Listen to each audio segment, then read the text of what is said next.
El Evangelio de San Lucas recoge el encuentro de Jesús con una mujer pecadora. Fue en casa de un fariseo que lo había invitado a comer. En el diálogo afloran los sentimientos humanos de Cristo, que nos invita a bucear en el mar profundo de su infinita misericordia.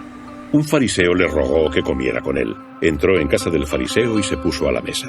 Había en la ciudad una mujer pecadora, quien al enterarse de que estaba a la mesa en casa del fariseo, tomó un vaso de alabastro con perfume y por detrás se puso a sus pies, llorando, y comenzó a regarle los pies con sus lágrimas y a secarlos con sus cabellos, y besaba sus pies y los ungía con el perfume. La mujer pudo entrar en el banquete porque, como era costumbre, las puertas estaban abiertas. Generó una situación incómoda para el fariseo, pues era conocida como pecadora.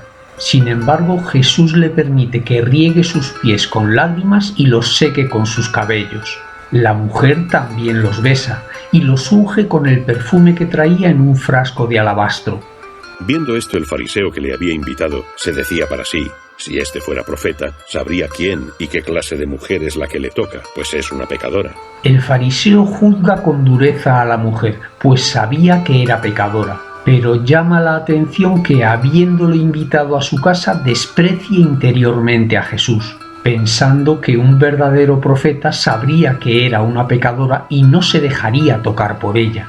Sus prejuicios le impiden descubrir la verdad, que Jesús conoce que es pecadora, pero no quiere que se aparte de él. Jesús le respondió: Simón, tengo que decirte una cosa. Y él contestó: Maestro, di. Un prestamista tenía 2 deudores. Uno le debía 500 denarios y el otro 50. No teniendo ellos con qué pagar, perdonó a los 2. ¿Cuál de los 2 le querrá más? Simón respondió: pienso que aquel a quien más perdonó. Él le dijo: has juzgado bien. Igual que otras veces, Jesús capta la atención del fariseo con una sencilla parábola que lo invita a reflexionar, a examinar primero su conciencia, sus propias obras, y a rechazar juicios negativos de desprecio a otros.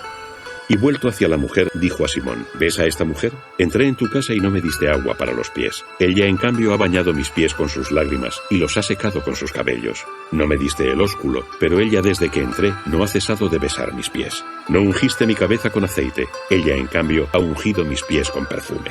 Jesús no era un extravagante, sino un hombre perfecto, el Hijo de Dios hecho hombre. Y por eso valora los detalles de educación, muestra de verdadera caridad. Le duele que quien lo había invitado a comer, el anfitrión, descuide esos detalles. El lavado de los pies manchados por el polvo del camino, el saludo del ósculo semejante a la costumbre occidental de estrechar la mano, la unción de la cabeza con aceite. En cambio, aquella mujer que no era la anfitriona había cuidado esos detalles más allá de la simple cortesía. Seguro que Dios me pide salvar a quien se está ahogando cerca de mí por una riada, y evitar un acto criminal, y atender al que sufre un paro cardíaco en la calle.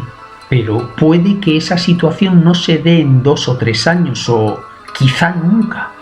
Sin embargo, todos los días me pide que salude amablemente a un compañero de trabajo con carácter hosco, que escuche con paciencia y empatía al vecino locuaz o a una persona anciana, que sonría al barrendero cuando me cruzo con él por la calle, que deje todo ordenado y limpio, pensando en el que vendrá después.